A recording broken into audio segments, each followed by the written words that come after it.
Welcome to the desert of the real.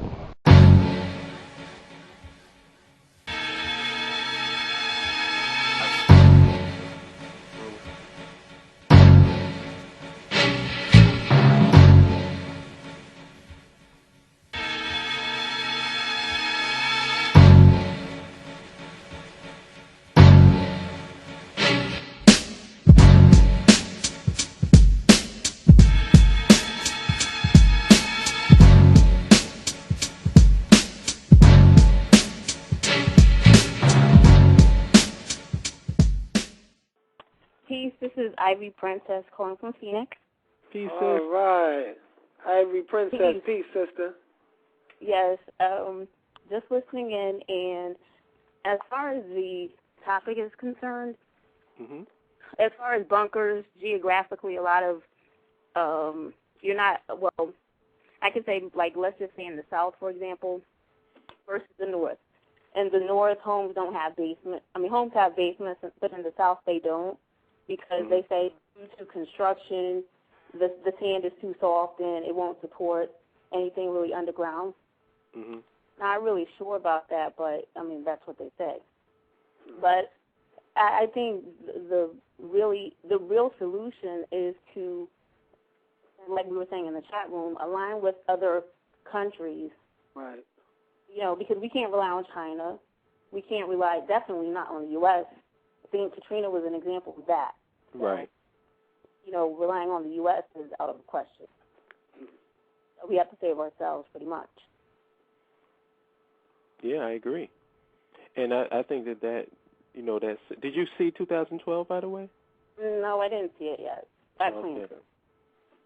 Yeah, because that, like I said, you know, Africa was the last continent. Africa was the only continent left. And I just found that to be an interesting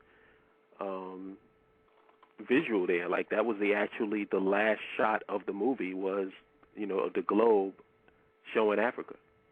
Right. I think somehow divinely Africa is protected. Right. You know, but so that's why we need to definitely make contact over there. But also, how do we do that without, you know, being considered terrorists by the government or falling victim, you know, under the Patriot Act? So. Right. You see how they got it all? They got it all set up where you almost can't. Anything that you do will be looked at as that you tell them, listen, this is not. We're trying to align ourselves with our brothers and sisters. You know, and this has nothing to do with destroying the United States or you know, we're not trying to do that. We're trying to align with our family members over there. They'll still take it as that. Right, because as soon as we start making trips, making phone calls, the next thing you know, we've got the FBI or CIA knocking at our door. And then we're on the terrorist list. So, yeah, it's kind of, we're stuck between a rock and a hard place almost. Yeah, they got us kind of stuck here. They got us trying to get us stuck here. You know, you know, it starts with an understanding that we're going to have to mentally do everything that we can to put ourselves in a position of mastering the self that's here, and then slowly start to incorporate these brothers. Because a lot of these brothers that's over there in Africa, I mean, they are, you know, they really need us to be in a certain mind state so that when we do interact with them, because they are totally disconnected to a lot of things that we have been exposed to. You know, and it's to the point where when we interface with them, it's going to be like we might be starting to look at them like how the white man looks at us. Like, man, these dudes is off the chain. Right, and another thing is also how will we be received by other? Will we be received? You know, possibly we have to, of course, bring something to the table for them, because I think that would probably be the exit strategy for everybody other than China. So, well, I personally think that the African American is probably, of all African peoples, the one that's most qualified to get things started, get the jump off. You know what I mean? Because to be like what you said is very true, and it's important. You can't just go, you know, en route over to Africa with nothing to offer. If we have to first get our shit straight right here. Right. You know what I mean? And we're in a definite position where we can do that. And, you know, just building connections with our brothers and sisters from all over the diaspora, that's something that we should be doing now, by the way. Yeah. But exactly. once we get things established, you know, building that foreign and domestic policy thing, that should just be something that's a no-brainer. Right. Well, hypothetically speaking, let's just say if we fell into the 2012 theory, that's 2 years. Right. That's 2 years. Right. And like we can't really put a date on anything because you never know when something can happen. But we do have to start now to make some contacts there. We have to do that now, and we need the money, really. We can't do anything without the capital, period. So like Rakim said, without the money is still a wish, you know, and paid in full. So we need the money. We need the money, and where is it coming from? Well, I think we have the money. We just don't have the consciousness because we're worth like about $1 trillion. But we don't have the consciousness to go to properly, because just little adjustments in the way that we deal with reality would make things work out better for us financially.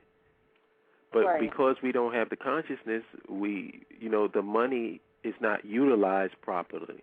Because you got people buying all kinds of stuff. I mean, you see poor people in our communities rocking all types of platinum, driving all types of the most expensive cars. So we have the money to get anything we want to. But black people is fly as hell. Right. You know what I'm saying? The problem is that we don't know how the money concept works. I mean, we did a show on it last week. I hope people checked that out and downloaded it and checked the archives because we got all into that. Right. You know, we have to understand how this thing works and realize that, you know, what is money? Right. Well, those are the numbers with the entire African American collective.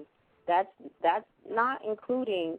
I mean, take about 95% of that away. We're working with only about 5% because we're not going to have 100% participation in this. Because we can't. I mean, we can't even get people to realize who they are, let alone use their capital and resources to fund something that's going to help save our race. Right. And the big problem with that is that we don't, the vast majority of the money that we generate, like, and I'm talking about before we actually spend it, it's being generated by white corporations. We work for white people. Right. We don't have our own industry, so the initial capital is not even ours. Exactly. You know, and that's going to be a problem. But like you said, if an event of a 2012, you got 2 years to get your stuff straight, don't look too good. Right. Unless you're already on the continent, you should be okay. Because according to everything, Africa is the center. Africa is not going anywhere. Right. But we are if we don't get our shit together. Right. Because I saw that movie and I did not see Brooklyn survive. I did not see, any of the places that I know of where people was like, we got our shit together. Like, no, everybody got wiped out.